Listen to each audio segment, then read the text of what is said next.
Okay, good morning, everybody. Good morning.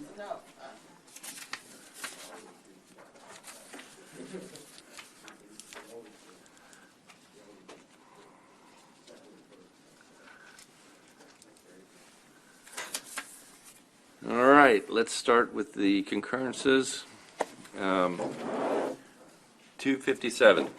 Senate Bill 257 is the sales and use tax, vendor credit, job training. I think Just 100. the committee is in agreement with the 100 Yeah. that the House sent over. Right. Okay, move to concur. All those in favor? Okay. 480. Senate Bill 480 is tax clinics for low-income Marylanders. I believe there's a conference committee appointed on the House bill to work out the details. But this one's in the right posture. Move to concur, and the conference committee has settled the other bill, and they're both in the same posture. Move to concur. Okay, all those in favor? Okay. That diaper bill, 622.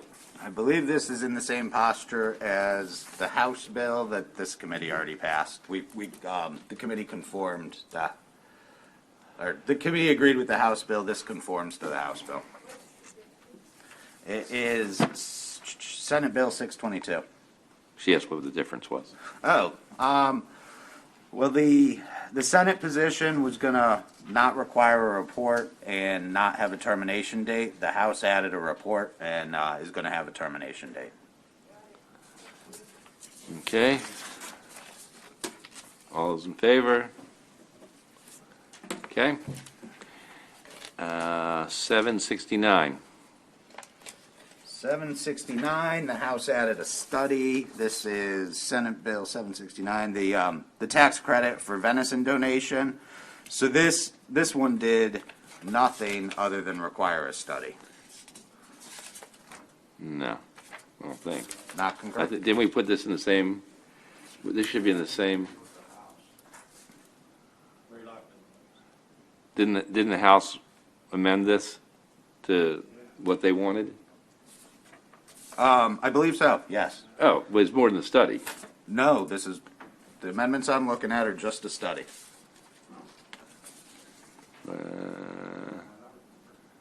No, I thought they had a grant program That was the House bill. This is the Senate bill. They didn't put that grant program in the Senate bill. They just sent it back with a study on it.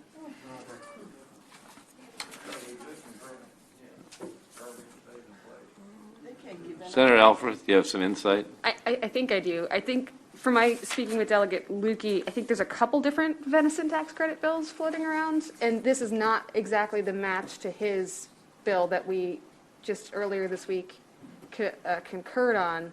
But I don't believe his bill had a study, and this is a increasingly large issue, this wasting disease.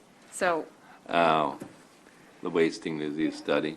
Because I know that didn't make it into the other one. right.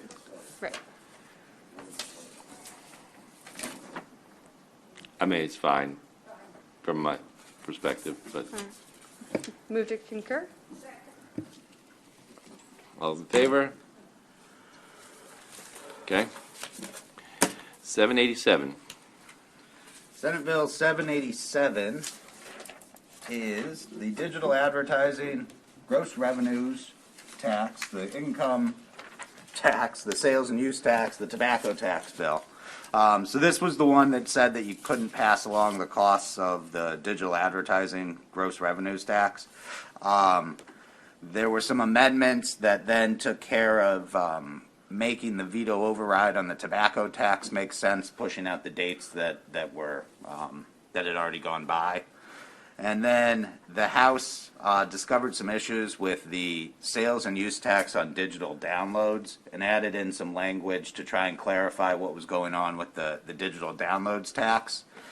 And then the comptroller discovered a problem with the pass-through entity tax that was implemented last year, and so there's a provision in there that's gonna allow the comptroller to properly administer the pass-through entity tax from last year, if you'll recall.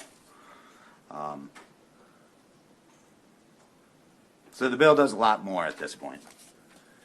Okay, on the whole, what it does, though, is it eliminates or makes clear that what the intention was when the bill was passed originally.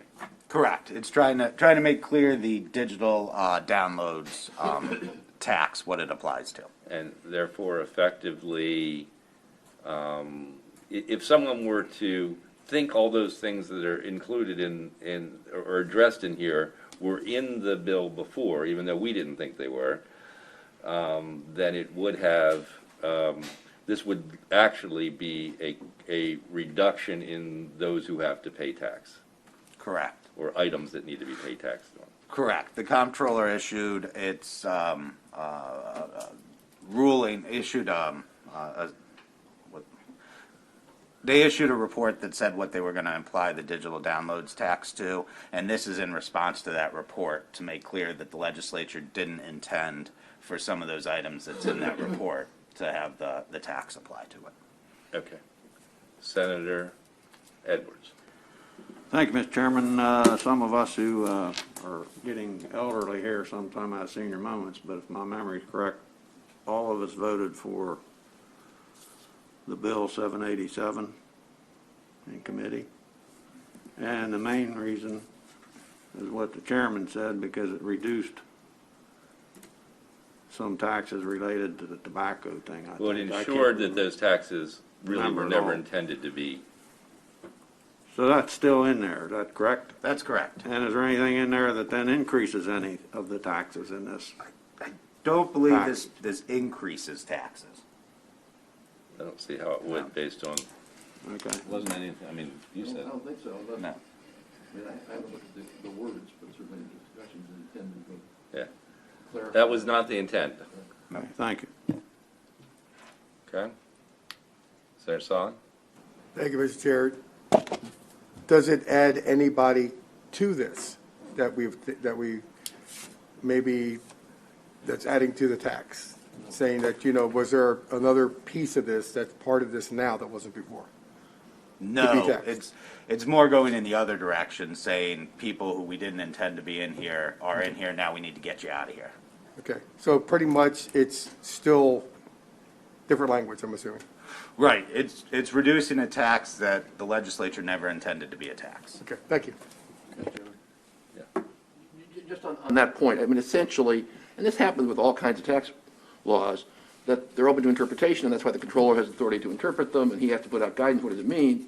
And there were some gray areas, and so the interpretation the controller thought was the way to go was not the way we intended, and so this corrects that and makes clear to the controller that it narrows the application some. I don't want to say it narrows it dramatically, but it narrows it some to get clarity about it. You're set? Yep, Clarifying, that's exactly what it is. yep. Okay, all those in favor? Okay.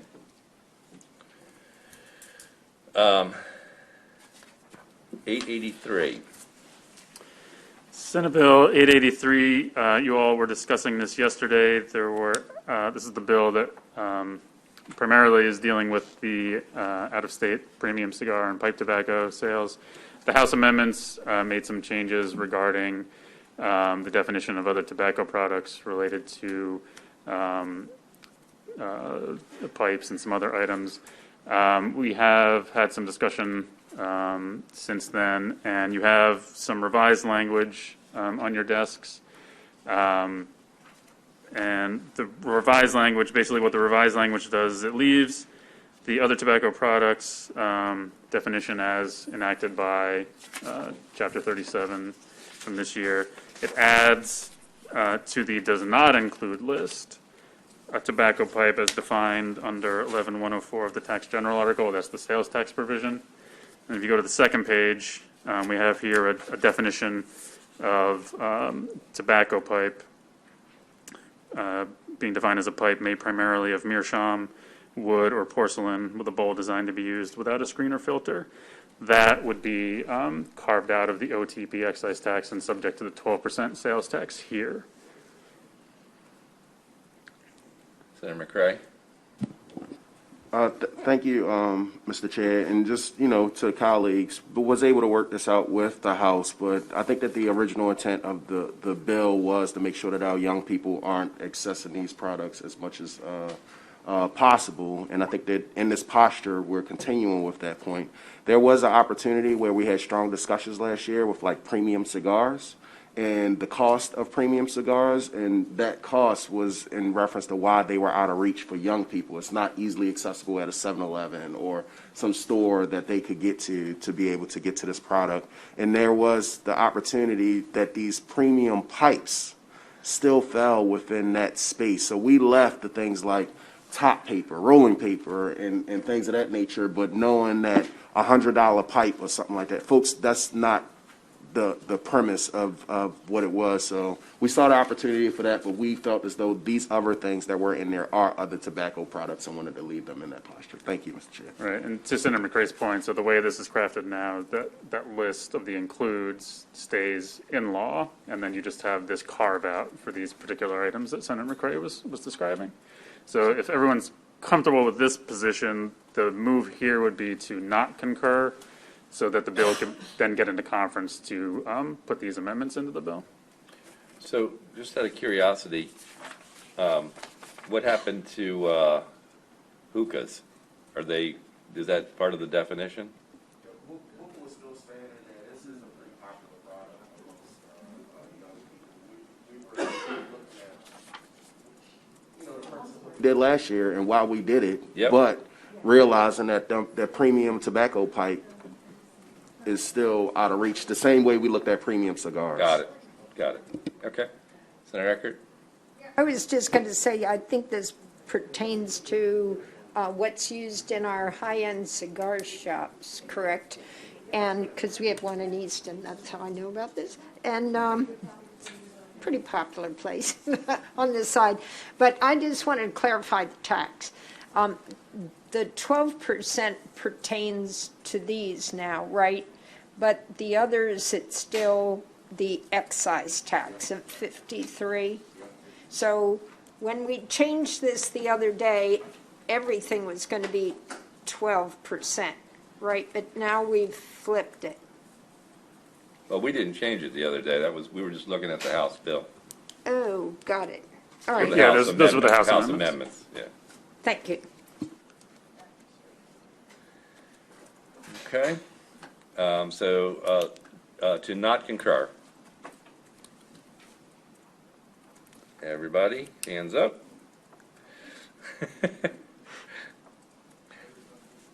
And Thank you. I believe the House bill is should be coming over as well. It's House Bill 1324. I don't know if you wanted to pre-vote to conform that to Sure. whatever the end product here is. Sure. All those in favor of that? Okay. Thank you all. 885. 885 is the income tax credit for catalytic revitalization projects. The House didn't make any changes to the substantive part of that tax credit that this body passed. The House did add a mandated appropriation for fiscal 23 and 24 to the Historic Revitalization Tax Credit Reserve Fund of $12 million in each of those fiscal years, essentially upping the amount that's going to be available for the historic tax credit program. Remind me again, does the catalytic doesn't take effect for, when does that kick in? Wasn't that pushed out? It was pushed out till after there's a determination regarding the impact of the language that was in the federal bill. A couple of years, I assume, until the state spent all that money. Okay, any questions on this? All's in favor? Okay. let's skip the next one.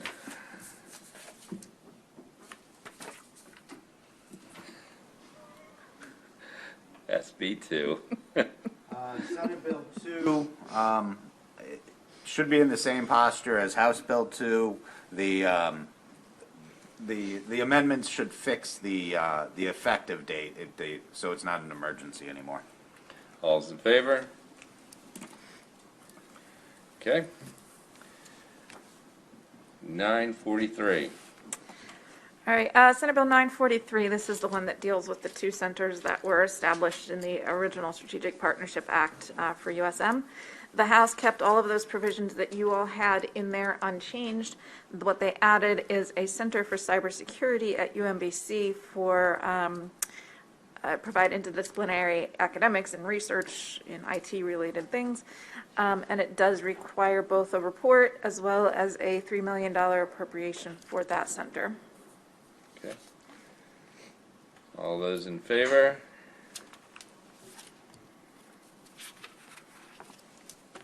Okay. 926. 926, hold on, let me get organized here before I lose all my papers. You have a reprint on your desk for this one. And the House passed some amendments that did two things primarily. The first one is in terms of the funding source to pay debt service for this project. The way it left the Senate was that it would use an existing appropriation out of the state lottery fund. The amendments that came to you all, the first one is on page 8. They struck that and instead requires the governor to include an appropriation of $3.75 million for the project in the fund, and that would last until all debt service has been paid. And then, so some of the other amendments are conforming to that, like the strikeouts on page 12 and 13. And then what the amendment does on page 13 is it adds to the bill basically a sales and use tax exemption for construction materials that are used for the project. And that's a provision that's been included with some of the other stadium authority managed projects like school construction. So those are the amendments. Questions?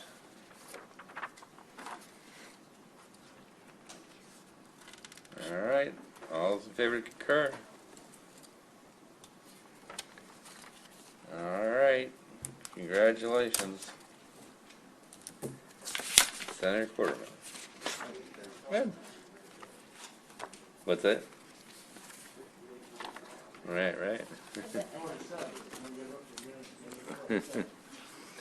All right. We got one bill. We're going to have HB 610. Yep, HB 610, this deals with the homeowner's property. To look at the verbiage, what it does is to be eligible for it, there's a defined term of legal interest in the property, and this alters that legal interest. The pertinent provisions are on page 4 of the bill.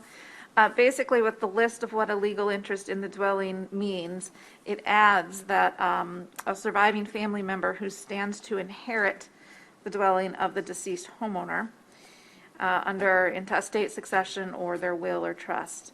And a defined term of surviving family member means an individual related to the deceased homeowner by either blood, adoption, or marriage.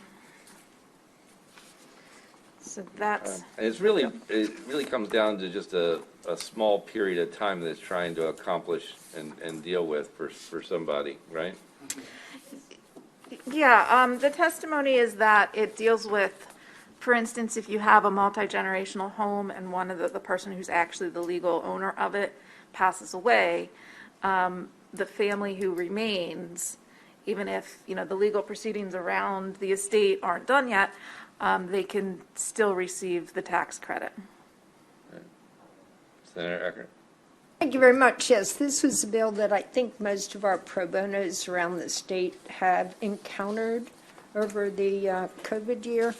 And so in an effort to keep people in their homes without having that home wind up on a tax sale, this is one of the interventions, so I would move favorable.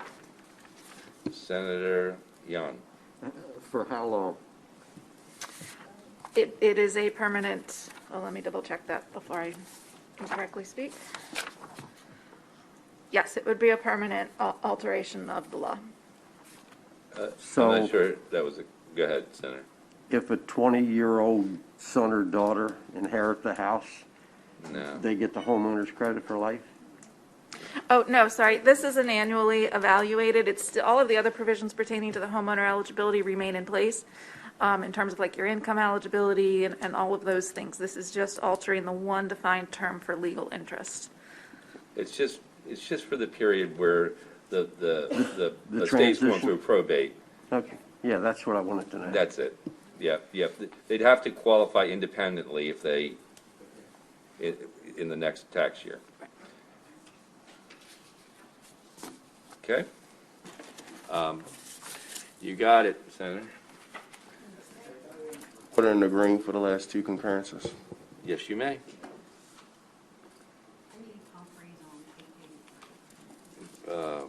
Corey, so funny. McCray, Elfrith, and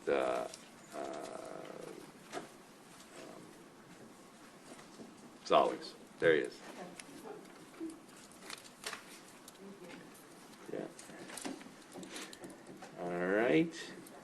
I think that's all I have. Is that right? That's all for now. All right. So we have the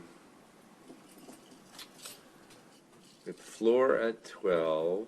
I don't think we're going to have to vote afterwards, but it's possible. Want to? Supposedly going to finish the floor by 4.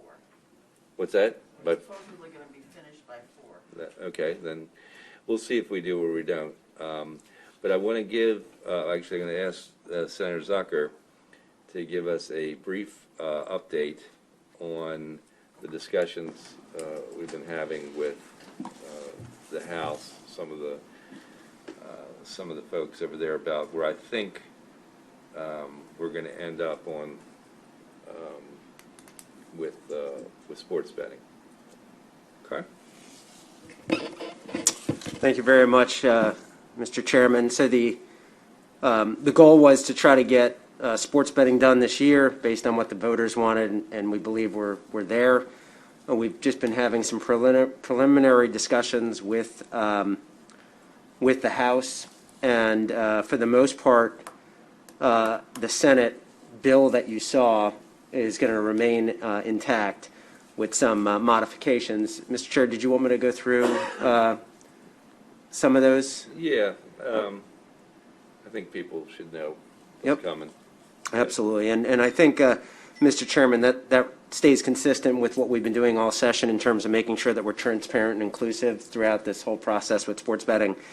So, again, the thought is to have these Class A licenses, and that really hasn't changed at all in terms of who's going to be getting a Class A. It would be your big casinos, your 3 sports complexes, your 3 smaller casinos, and then your racetrack. Although there's 2, it's under 1 license. So it'd be 10 Class A's, and then as you might remember, within the B's, it was unlimited. And what we've done is we've created opportunities for your small minority women-owned businesses to still have meaningful participation and get B licenses. But we've also named entities, if you will, with 4 off-track betting facilities, including your Maryland State Fair, as well as your bingo halls, if you will, that have more than 200 machines. So that would be 7. So that would be a total of 17 assigned Class A and B licenses. And then we're looking to put a limit on the other Class B licenses, but with a 4-year review. So we'll take a look to see if there's more that we need to add. And we were looking at about 30 additional Class B licenses. And then, as you may remember, we had unlimited mobile. That's your computer or your phone. We had unlimited there, but based on the fact that we now have a number around 30, if you will, of the Bs, we basically doubled it for the mobile. So you'd have around 60 mobile that people would be able to vie for, with very similar criteria that was already in the Senate bill, with one modification. When we had SWORC, this criteria that what they should look at when they're awarding, when they're thinking about expediting these licenses, and we had this meaningful minority business participation criteria that they should seriously consider.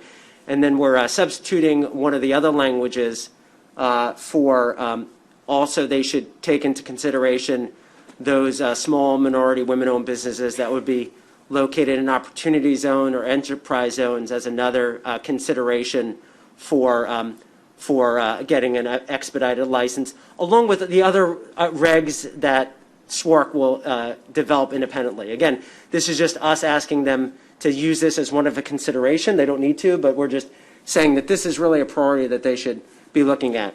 The tax rate stays the same, 15% across the board, except in the old plan it was 13% for the Bs, and now it would be 15%.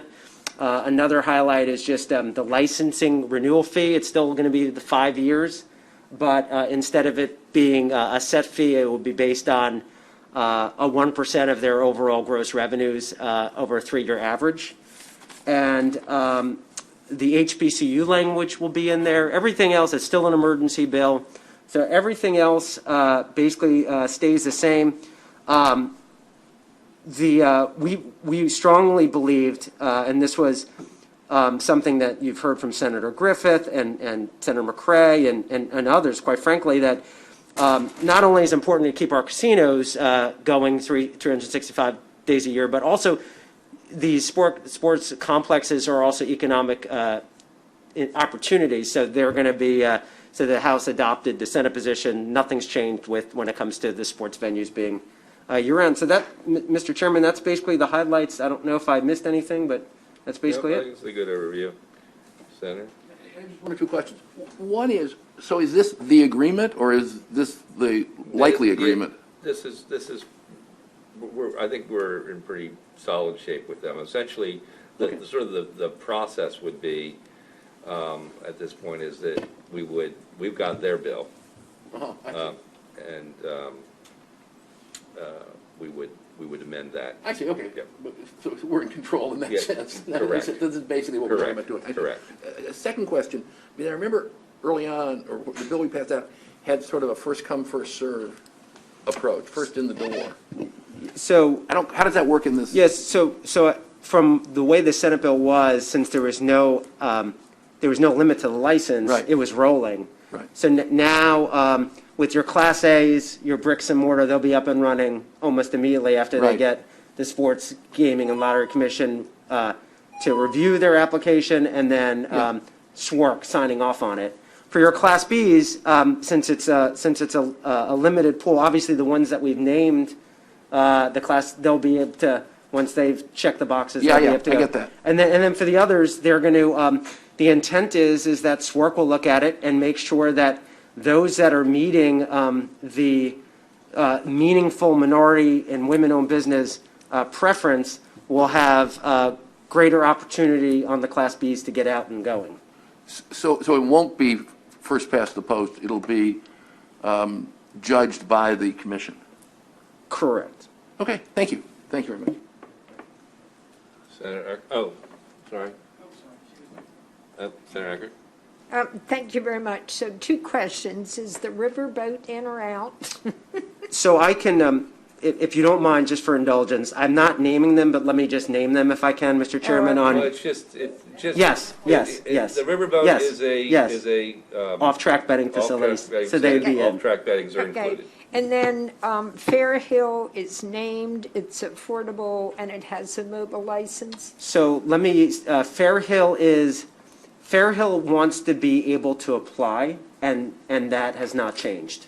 They are in, as their ability to apply for a license if they wish to. Thank you very much. They're the people I heard from. Senator Peters? Tax rate. What's the tax rate? Tax rate stays the same, 15%. 15. That hasn't changed. The only thing that's changed is with your Bs. Prior to, the Bs had been, if you remember, at 13%, Right. and now the Bs are at 15%. Okay, thank you, Mr. Chair. Senator Young.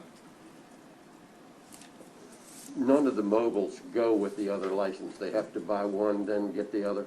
Correct. So that's a separate license that they are eligible to get. Correct, and that stays consistent with the current posture of the Senate.